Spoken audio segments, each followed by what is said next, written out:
ناظرین میں حنیف رحمان programme street talk کے ساتھ آپ کی خدمت میں حاضر ہوں۔ بہت مبہم سا ماحول بنا ہوا ہے، نہ سندھ پولیس کوئی کلیئر سٹانس پیش کرنے میں کامیاب ہوئی ہے، یا جو ہے یہ پہلے سے ڈیزائن تھا کہ ایسا ہونا ہے، ایسا کریں گے۔ آپ کیا سمجھتے ہیں؟ آپ کا اپنا تجزیہ کیا ہے سر؟ پولیس کو میں یہ سمجھتا ہوں کہ اس کو پولیٹیکل نہیں، اب اس کو واقعی تھارولی کرنا چاہیے، اس کے اوپر انویسٹیگیشن کرنا چاہیے اور ریئل جو دفاعات ہیں اس کو کیا جانا چاہیے۔ یہ دراصل پی ڈی ایف کی کامیابی ہے۔ ابھی تو ہم نے یہ دوسرا جلسہ تھا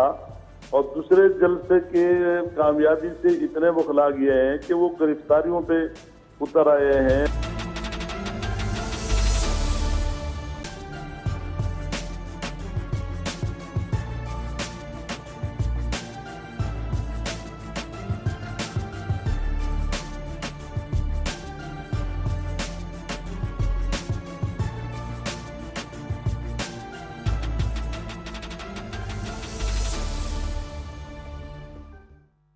جی ناظرین ویلکم بیک۔ سبھی سب آپ نے گفتگو سنی امتیاز فرحان صاحب کی، آپ اپنا تجزیہ دیجیے گا کہ یہ جو جس طریقے سے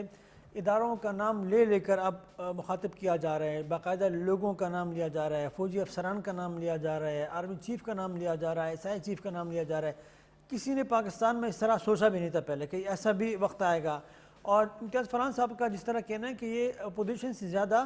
نقصان دہ ہے اداروں کے لیے موجودہ حکومت کی کارکردگی، اور ان کے جو ناسمجھ ترجمان ہے خاص کر وہ ان کے لب و لہجے سے زیادہ نقصان پہنچ رہے حکومت کو بھی اور اداروں کو بھی۔ آپ بھی یہی سمجھتے ہیں؟ دیکھیے ظاہر ہے الزام تراشی تو اس کا نتیجہ تو یہی ہوتا ہے کہ بدنامی اور جس کو کہتے ہیں نا کہ جو ایک مقام ہے اس میں کمی ضرور آتی ہے۔ لیکن اس موضوع پہ بات کرنے سے پہلے میں چاہوں گا کہ یہ جو امتیاز صاحب نے بات کی، میں نے ان سے جاننے کی کوشش بھی، ان کی تجزیہ لینے کی بھی کوشش کی کہ اگر آئی جی نے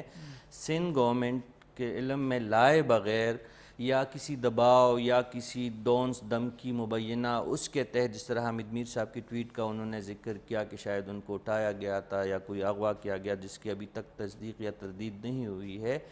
تو سندھ گورنمنٹ کی اگر ہم اس موقف کو تسلیم کریں جو سعید غنی صاحب فرما رہے ہیں یا مراد علی شاہ صاحب کا جو موقف ہے یا محمد زبیر صاحب کا جو دعویٰ ہے، اگر اس کو ہم درست تسلیم کریں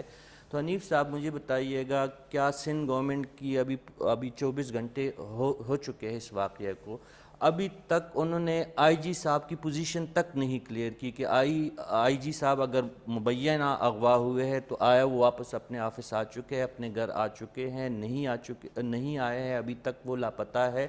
دوسری بات یہ ہے کہ وزیر اعلیٰ Sindh chief executive of Sindh ہے، اس نے ابھی تک اپنی کس اتھارٹی کو یوز کیا ہے؟ اس نے through proper channel chief secretary کے ذریعے فیڈرل گورنمنٹ سے پوچھا ہے کہ ان کے ساتھ کیا ہوا ہے؟ کسی سپاہی کا معاملہ نہیں ہے، یہ آئی جی کے لیول کا، اور آئی جی ہمیں بھی پتہ ہے، آپ مجھ سے بہتر جانتے ہیں کہ وفاق کا نمائندہ ہوتے ہیں بیوروکریسی میں وہاں پہ، تو وفاق کا جو تھرو پراپر چینل صوبوں کے درمیان ایک چینل جو موجود ہے، کیا سندھ گورنمنٹ نے ابھی تک اس چینل کو یوز کیا ہے؟ اور اس سے بڑھ کر اگر اس پہ سیاست کے لیے جا رہی ہے، جس طرح مریم نواز صاحبہ نے پریس کانفرنس کی، مولانا فضل الرحمان صاحب نے اس گرفتاری کو اپنی حرمت پر حملے کے مترادف قرار دیا، تو ہم اگر اس موقف کو درست تسلیم کریں تو زرداری صاحب جو بہت بڑے چیمپئن ہیں جمہوریت کے، ابھی تک وہ کیوں خاموش ہے؟ اس کی جماعت نے ابھی تک کوئی ایکشن کیوں نہیں کیا؟ اس بات پہ اب جس طرح وہ کھل کے باتیں ہو رہی ہیں نا، نواز شریف صاحب نے جس طرح، یہ بھی کھل کے ہو جانی چاہیے۔ بالکل، تو آپ اگر حکومت جعلی ہے، وفاقی حکومت ان کی نظر میں جعلی ہے، تو میری نظر میں سندھ حکومت بھی پھر جعلی ہے، وہ جعلی اپوزیشن کا کردار وفاق میں اگر اس ادا کر حوالے سے رہی اپنی پوزیشن کلیئر نہیں کرتے۔ جی، اگر آپ اتنی بے بس ہے کہ اپنی ہی آئی جی سے پھر آپ کل کے بتانے سے زیادہ اگر آپ اتنی بے بس ہے، اداروں سے نہیں پوچھ سکتے، رینجر سے نہیں پوچھ سکتے ہیں، اگر نواز شریف صاحب اور سب کل کے باتیں کر رہے ہیں تو ہم بھی کل کے بات کرتے ہیں، رینجر اور فوج سے پوچھے کہ بھائی آئی جی کے ساتھ آپ لوگوں نے کیا کیا ہے؟ اگر یہ سوال نہیں کر سکتے تو پھر سندھ پر ان کا حق حکمرانی بھی نہیں بنتا۔ پھر پہلی فرصت میں اپنے آئی جی کے بارے میں پوچھ نہیں کر سکتا اور کیا کرے گا وہ؟ پہلی فرصت میں پھر اگر واقعی انہوں نے پیپلز پارٹی نے اپوزیشن کا کردار ادا کرنا ہے اور حقیقی اپوزیشن کا، آج ہی سندھ گورنمنٹ سے علیحدگی کا اعلان کرو. جس طرح مولانا فضل الرحمان روز اول سے کہتے ہیں کہ فیڈرل گورنمنٹ سے بھی سندھ پیپلز پارٹی اور مسلم لیگ نون کی جو اراکین ہے وہ علیحدہ ہو جائے, تو پہلی فرصت میں آپ استعفے دیں, نہ آپ کو اتنے زیادہ لمبے چوڑے جلسے اور جلوس اور تحریک چلانے کی. کہیں ایسا تو نہیں کہ زرداری صاحب کے ذہن میں کچھ اور چل رہا ہو, کوئی اور گیم چل رہی ہو, کیونکہ ان کے بارے میں اکثر ہی کہا جاتا ہے کہ وہ بالکل آخر میں اپنے پتے شو کرتے ہیں, اور پھر جب وہ پتے شو کرتے ہیں تو گیم کی بازی جو وہ پلٹ جاتی ہے. تو کہیں ایسا اگر اب بھی عوام سے اپنے سیاسی مقاصد کو, سیاسی تحریکوں کو اور سیاسی سوچوں کو خفیہ رکھا جائے گا نا, تو پھر وہی جو میں بات کر رہا ہوں کہ جس طرح حکومت ان کی نظر میں جعلی ہے تو پھر ہماری نظر میں اپوزیشن بھی جعلی ہے. عملی اقدامات جب تک آپ نہیں کریں گے, اور عملی اقدام اس وقت سندھ گورنمنٹ کے پاس اپنے آئینی اور جمہوری طریقے سے سب سے آسان کام یہی تھا جو میں آپ کو سمجھانے کی یا بتانے کی کوشش کر رہا ہوں کہ پہلی فرصت میں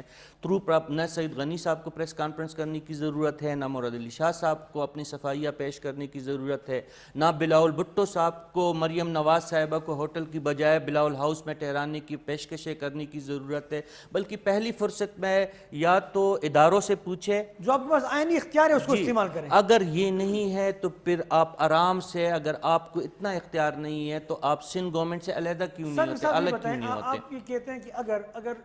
پاکستان پیپلز پارٹی جو ہے وہ واضح سٹانس نہیں لیتی یا آئینی اختیار جو ان کے پاس ہے اس کو استعمال نہیں کرتی آئی جی کے حوالے سے, تو آپ نے کہا کہ پھر ہمارے لیے وہ بھی جعلی اپوزیشن ہے. ٹھیک ہے جی, آپ ایسا کیوں سمجھتے ہیں؟ اتنی بڑی تعداد میں جلسے جلوسوں میں ان کی شرکت اور بلاول بھٹو زرداری صاحب کی اتنی جارحانہ تقاریر کے باوجود آپ اس طرح کیوں سمجھتے ہیں؟ اگر بالفرض یہ تو ابھی ان کی اس سلسلے کی دوسرے جلسہ ہے گجرانوالہ اور کراچی ہی میں پی ڈی ایم نے جلسے منعقد کیا. حنیف صاحب آپ مجھے بتائیں, اگر آنے والے 3 سال بھی مولانا فضل الرحمان, آصف علی زرداری صاحب اور نواز شریف صاحب کی جماعتیں جو ہے وہ مسلسل جلسے کرے اور ہر جلسے میں 10 لاکھ اور 20 لاکھ لوگ بھی نکلے, تو اس پہ عمران خان صاحب کی صحت پہ یا اس کی حکومت پہ براہ راست کیا اثر پڑ سکتا ہے؟ اس سے زیادہ اگر آپ نے عمران خان صاحب کی حکومت کو غیر مستحکم بنانا ہے اور آئینی طریقے سے ان کو اقتدار سے الگ کرنا ہے, تو سب سے پہلے پیپلز پارٹی کو جو ہے اپنی سندھ حکومت کی قربانی دینی پڑے گی. اس کے بعد مسلم لیگ نون, Peoples Party, J U I, جتنی بھی 11 جماعتیں ہیں پی ڈی ایم کے, ان کے جتنی بھی اراکین ہیں, چاہے کسی کا 1 ہو چاہے کسی کے 100 ہو, وہ سب کے سب مستعفی ہو. اور جب الیکٹورل کالج اس قدر اس کی اتنی بڑی میجارٹی میں اس سے ممبر نکلتے ہیں, حنیف صاحب آپ مجھ سے بہت زیادہ آئینی اور پارلیمانی سسٹم کو جانتے ہیں, تو پھر خود بخود نظام جو ہے ٹاپل ہو جاتا ہے. ان کو تحریک عدم اعتماد لانے کی بھی نہیں ضرورت, لیکن انہوں نے بھی سیاست کھیلنی ہے, وہ اس کے لیے اتنا بڑا سٹیج اویلیبل ہے. آج پی ٹی ایم کے پلیٹ فارم سے ہر ایک لیڈر کو 11 جماعتوں کے لیڈر بیٹھے ہوتے ہیں اور اپنا دل کا بڑاس نکالنے کے لیے ان کے پاس ایک بہت بڑا پلیٹ فارم ہوتا ہے. الیکشن کے بغیر الیکشن کی فضا مل چکی ہے, الیکشن کے بغیر الیکشن کا ایک فضا انہوں نے بنا لیا ہے. سیاست ہی کھیلی جا رہی ہے, عملی طور پر نہ حکومت عوامی مسائل پہ توجہ دے رہی ہے اور نہ اپوزیشن. یہ جو دلیل دی جاتی ہے اپوزیشن کی جانب سے کہ ہم مرحلہ وار جائیں گے اس طرف, ہم مرحلہ وار جائیں گے. بھائی جان, اگر حالات اس نہج پہ جا رہے ہو کہ آپ کے مقاصد ہی پورے ہو رہے, کل ہی انہوں نے پی ڈی ایم کے رہنماؤں نے ہمیں بتایا تھا کہ یہ ہمارا ایک پیش رفت ہے, ایک قدم آگے اپنے مقصد کی طرف بڑھے ہیں. اگر ایسا ہی ہے تو پھر کل کیا ہوا ان کے ساتھ؟ ایک آئی جی کے لیول کا افسر پورے سندھ گورنمنٹ کے اختیار میں نہیں آ رہا ہے, دائر اختیار میں نہیں آ رہا ہے, ان سے نہیں پوچھا جا سکتا ہے. ایک آئی جی اگر واقعی جس طرح محمد زبیر صاحب کہہ رہے ہیں اور مریم نواز صاحبہ الزام لگا رہی کہ ان کو اغوا کیا گیا, اگر واقعی ایسا ہے تو پھر آپ کے پاس حکومتوں میں اور اسمبلیوں میں رہنے کا جواز کیا باقی رہتا ہے؟ پھر تو کھلی جنگ ہے, پھر تو کھلی سیاسی جنگ ہے. اگر ایک فریق اس لیول تک آ گیا ہے کہ آپ کی سرونگ آئی جی کو ایک جو صوبے کا سب سے بڑا بیوروکریٹ ہوتا ہے، پولیس کا سربراہ ہوتا ہے صوبے کا، اگر لائن آپ آرڈر کے کا ذمہ دار الزامات ہوتا ہے، بالکل درست ہے اور آپ اپنے آئی جی کے ذمہ داری کو اور ان کو تحفظ نہیں دے سکتے، یہ سندھ حکومت کی ذمہ داری ہے کہ اپنے ملازمین کو اور اپنے افسران کی اور جو قانونی اور آئینی ذمہ تو داریاں جن کے آدمی پاس سے ہیں، کیا پوچھیں گے پھر آپ عام آدمی کیا بات اٹھائیں گے آپ یہی سے؟ تو میں بات جو سمجھانے کی کوشش کر رہا ہوں کہ اگر اس ملک میں آئی جی اپنی مرضی سے اپنے آئینی اور قانونی اختیارات کو پرفارم کرنے میں آزاد نہیں ہے اور ان کی جو آئینی اور قانونی حیثیت کو آپ انشور نہیں کر سکتے، تو میرے جیسے ایک غریب اور عام بندے کے اور آپ جیسے ایک عام بندے کے حقوق کا تحفظ زرداری کیا کر پائیں گے، نواز شریف کیا کر پائیں گے، مولانا فضل الرحمان میرے کیا لاجیکل ٹھیک بات ہے، بالکل یہ آپ درست کہہ رہے ہیں. یہ مطلب اب اخلاقی طور پر بھی ان کو بالکل واضح ایک حکمت عملی بتانی پڑے گی کہ بھائی ہم نے اس معاملے میں یہ تحقیقات کی ہے، یہ کردار ذمہ دار ہیں اور ان ذمہ داروں کو ہم نے آئینی یا قانونی طور پر اس طرح کا ہم نے ان کے ساتھ سلوک کیا ہے. آپ بھی بہت جانتے ضروری ہے. جی آپ بھی جانتے ہیں، میں بھی جانتا ہوں کہ سی ایم اور اس صوبے کے آئی جی کے درمیان دن میں 3-4 ملاقاتیں ہوتی ہے، ایک دوسرے کے ساتھ ان کا لسان ہوتا ہے، چیف سیکرٹری کے ذریعے ہوتا ہے، انٹیریئر جو ہوم ڈپارٹمنٹ جو ہوتا ہے صوبوں میں اس کے ذریعے ایک قریبی رابطہ ہوتا ہے، وفاق کے بیچ میں صوبوں کے درمیان جو ہے چیف سیکرٹری کے ذریعے اور سی ایم ہاؤس کے ذریعے، گورنر ہاؤس کے ذریعے ایک پورا لسان کا ایک نظام موجود ہے. آپ چیزوں کو خود کیوں مبہم بناتے ہیں؟ اگر فریق دوم پہ یہ الزام ہے کہ انہوں نے یہ کیا ہے اور آئی جی صاحب کو رات کے 4 بجے اپنے گھر سے اٹھایا ہے اور آپ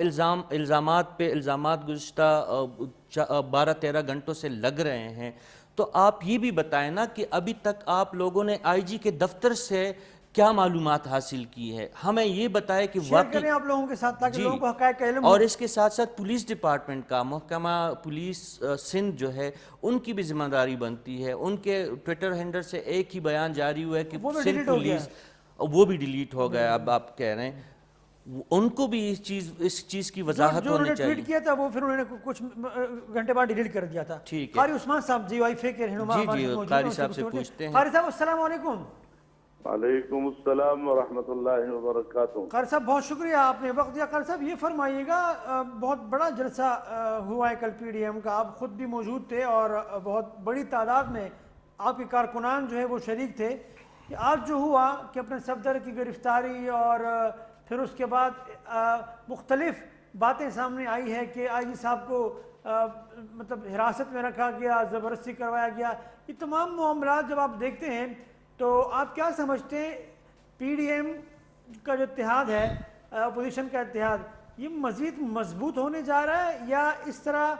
کے اقدامات کی وجہ سے خوف یا انتشار یا دراڑ کے امکانات جو ہے وہ ممکن ہے کہ وہ آ سکیں؟ بسم اللہ الرحمن الرحیم. انیس صاحب بہت بہت شکریہ،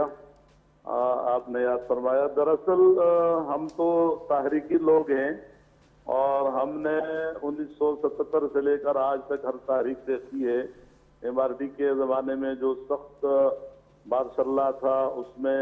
سب کچھ دیکھا ہے. اور میں سمجھتا ہوں کہ جو کچھ ہو رہا ہے یا جو کچھ بغلاہٹ کے نتیجے میں حکومت کر رہی ہے، یہ دراصل پی ڈی ایف کی کامیابی ہے. ابھی تو ہم نے یہ دوسرا جلسہ تھا اور دوسرے جلسے کے کامیابی سے اتنے بخلا گئے ہیں کہ وہ گرفتاریوں پہ اتر آئے ہیں اور پھر طرح طرح کے بھونڈے قسم کے الزامات اور باتیں کر رہے ہیں. اس سے آپ کو ضرور یہ سمجھنا چاہیے کہ پی ڈی ایم جو وہ اس سے مضبوط ہوگا اور جتنا ہمارا اتحاد ہے اس قسم کے اقدامات سے وہ اور مضبوط ہوگا. آج بھی آپ نے دیکھا کہ جو ایک کوشش تھی، ایک سازش تھی کہ اس عمل سے پیپلز پارٹی اور مسلم لیگ نون اور پھر اس اتحاد کے درمیان جو ہے وہ دراڑیں ڈالنے کی کوشش کی جائیں گی یا ڈالی جائیں گی، وہ سب کچھ ناکامی ہوئی. اور یہاں تک کہ پیپلز پارٹی کی طرف سے جو رد عمل آیا، اس کے پھر صوبائی حکومت کی طرف سے جو رد عمل آیا، اس نے ان تمام خدشات کو بالکل جو ہے وہ یکسر مسترد کر دیا ہے. اور کیوں نہیں ہوگا؟ پیپلز پارٹی کی ایک تاریخ ہے، اس نے بھی جمہوریت کے لیے اس ملک میں بہت بڑی قربانیاں دی ہیں.